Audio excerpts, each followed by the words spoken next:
Mesdames et messieurs, j'espère que vous allez tous très bien. On se retrouve aujourd'hui pour une nouvelle vidéo où l'on va traiter des dernières news chez DC. On a plein de choses à voir, on a plein de news comme ça croustillantes, ça fait extrêmement plaisir comme d'habitude. N'hésitez pas, juste avant qu'on commence, le petit like, le partage et l'abonnement. Voilà, aujourd'hui, on va parler de Superman, on va parler d'un nouveau projet en préparation chez DC. On parlera aussi de Peacemaker et surtout, eh bien, de certaines choses qui m'inquiètent autour de The Batman. Voilà, j'espère que ce programme vous plaira et c'est parti. N'hésitez pas, comme d'habitude, j'ai déjà fait le tour et on en parle. Et vous le voyez, nouvelle petite configuration. Et on commence avec du Superman. J'espère que ce nouvel overlay vous plaît. Je voulais un petit peu changer. Vous me direz en commentaire ce que vous en pensez.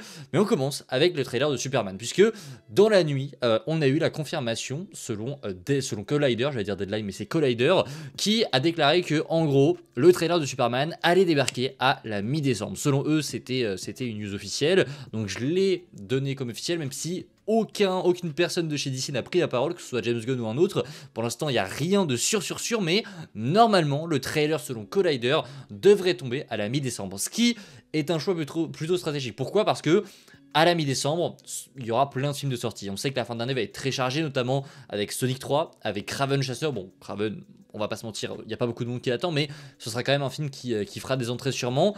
Et il y aura surtout, et ça c'est la stratégie principale de chez DC apparemment, Mufasa le Roi Lion. Et la stratégie donc d'ici, ce serait de publier le trailer de Superman afin qu'il soit diffusé dans les salles devant Mufasa, le Roi Lion, qui, on sait, va péter les scores une nouvelle fois. Il y a également Vaiana 2, ça peut être aussi un gros facteur parce que ces programmes-là vont ramener énormément de gens en salle. Et évidemment, si tu vas en salle et que les familles voient un trailer de Superman, ils vont se dire « Ah bah c'est cool, on ira le voir en juillet ». Donc c'est une très bonne stratégie et ça veut dire aussi qu'il reste quasiment moins d'un mois, c'est même sûr, on est le 21 à l'heure où je tourne cette vidéo, donc il reste moins d'un mois avant le premier trailer de Superman.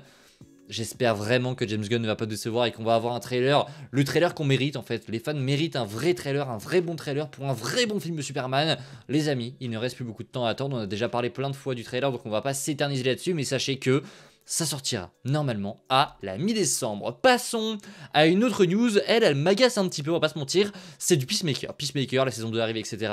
Mais James Gunn a déclaré quelque chose qui m'agace un peu. Il a dit que la saison 1 était presque canon. En gros, ce qu'il a dit c'est que toute la saison 1 est canon, sauf la scène à la fin avec la Justice League. Mais mon bonhomme, il y a un truc qui m'énerve, c'est pourquoi est-ce que tu n'as pas tout reboot ? Ça, c'est l'un des grands mystères du renouveau de chez DC. Pourquoi est-ce que James Gunn n'a pas tout reboot ? Pourquoi est-ce qu'il s'entête à reprendre des personnages ? Alors oui, il y a des acteurs qu'il aime bien, etc. Mais sans deck, c'est un nouvel univers. Pourquoi est-ce qu'il se fait chier à créer des incohérences comme ça avec, ok, non mais en fait, il y a 99% de la série qui est canon, sauf la dernière interaction, on fait comme si ça n'existait pas. Mais ça marche pas. Dans le monde du cinéma, dans le monde des séries, tu peux pas faire comme ça, dire aux gens, non mais faites comme si ça n'existait pas. Ça existe. Donc tu ne peux pas faire semblant. C'est la pire décision au monde d'avoir essayé de faire un espèce de mélange en mode oui c'est un reboot mais il y a des anciens personnages qui seront quand même là. Je ne comprends pas ce choix, je ne le comprendrai pas. On pensait qu'il allait gérer le truc, il ne va rien gérer du tout. Autant il y a des projets qui m'attirent, etc. Autant j'ai hâte de voir son univers, autant ce choix-là, il ne l'a pas géré. Il y en a plein qui étaient là, mais attendez de voir, ça se trouve il va trouver une excuse, etc. Il n'a pas d'excuse. Il a aucune excuse. La preuve en est, il vient de le dévoiler sur Thread. C'est sur Thread qu'on a la réponse du canon de Peacemaker. Peacemaker est canon, sauf la scène avec la Justice League. Donc en gros, bon bah, vous faites comme vous voulez, mais en tout cas, la scène elle compte plus. Bah non.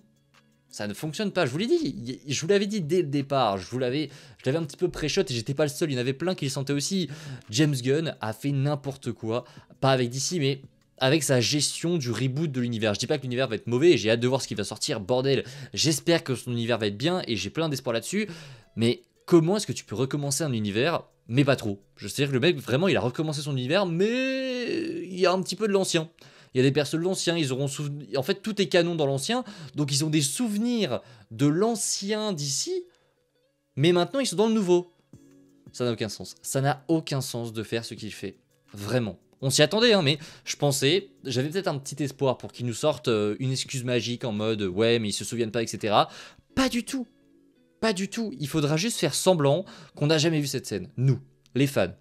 Je trouve ça stupide. N'hésitez pas en commentaire, évidemment, vous, à me dire ce que vous pensez de tout ça. On passe à la troisième news, une news assez surprenante, puisque, eh bien, James Bond serait sur le point de rejoindre DC. Alors, vous allez me dire, c'est quoi cette news de malade? Alors, en fait, ça a été dévoilé hier par THR, il me semble, je vais vite vous retrouver ça, c'est Deadline. Visiblement, je confonds toutes les sources. C'est Deadline qui a dévoilé que un projet Sergent Rock est en préparation chez DC Studios. Et il sera réalisé par, alors attendez, son nom est très compliqué à prononcer bien que je le connaisse, c'est Luca Guadagnino, qui a notamment réalisé en 2024 Challengers avec Zendaya.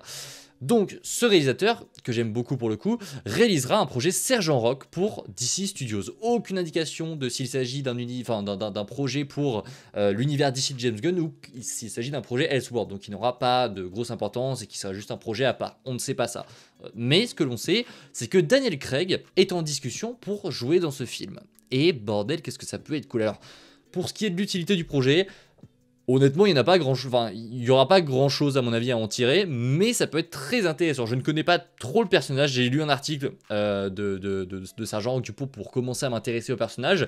Ça a l'air très cool, mais je vois pas trop l'utilité. Mais encore une fois, je pense que avec un Daniel Craig, on dit pas non quand même. On dit pas non, j'ai quand même hâte de voir ce que ça va donner. Je pense pas que ce soit un projet DC Studios. Je pense que ce sera plus un projet Elseworld, même si encore une fois on n'en sait rien. Ça se trouve, ça pourrait être le cas. Mais voilà, n'hésitez pas aussi en commentaire à me dire ce que vous pensez de tout ça. Est-ce que selon vous c'est une bonne ou une mauvaise nouvelle qu'on ait un projet Sergent Rock? C'est vrai que certains ont énoncé sur les réseaux sociaux que c'était pas une très bonne chose d'avoir des projets qui, voilà, comme ça s'éparpillent dès le début de l'univers.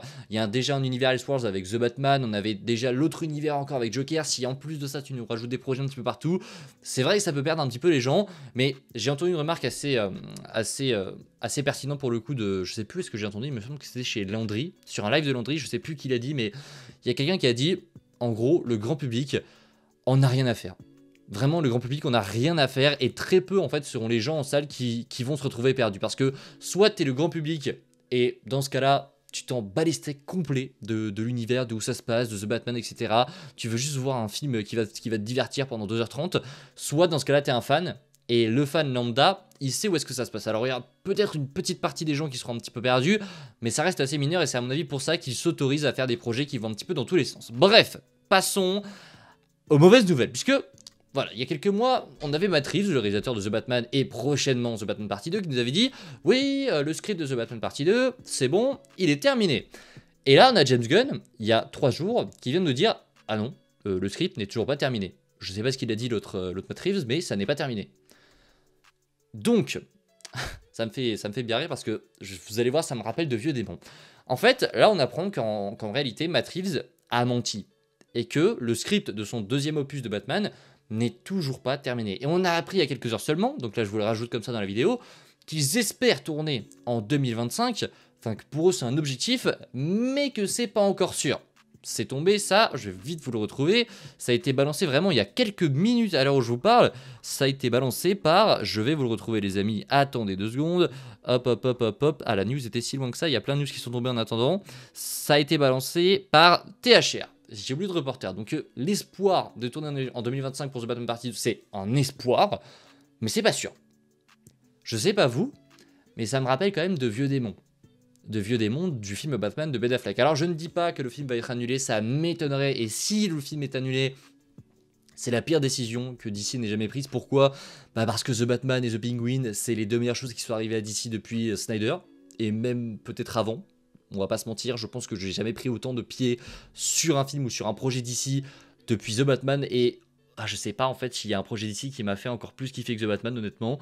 Alors il y a la Snyder Cut, il y a le Snyderverse, etc. Tout ce que vous voulez, il y avait plein de bonnes choses. Mais pour moi, Snyder, il a des qualités, il a des défauts. Je dis pas que c'était nul, je dis que déjà c'était bien mieux que ce qu'on a là actuellement.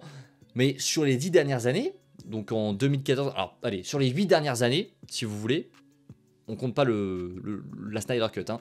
Mais sur les 8 dernières années, le plus gros succès de DC, c'est The Batman et The Penguin. Le reste, c'est que des flops. Aquaman 2, The Flash, Blue Beetle, on a eu quoi d'autre comme merde? On a eu que des merdes.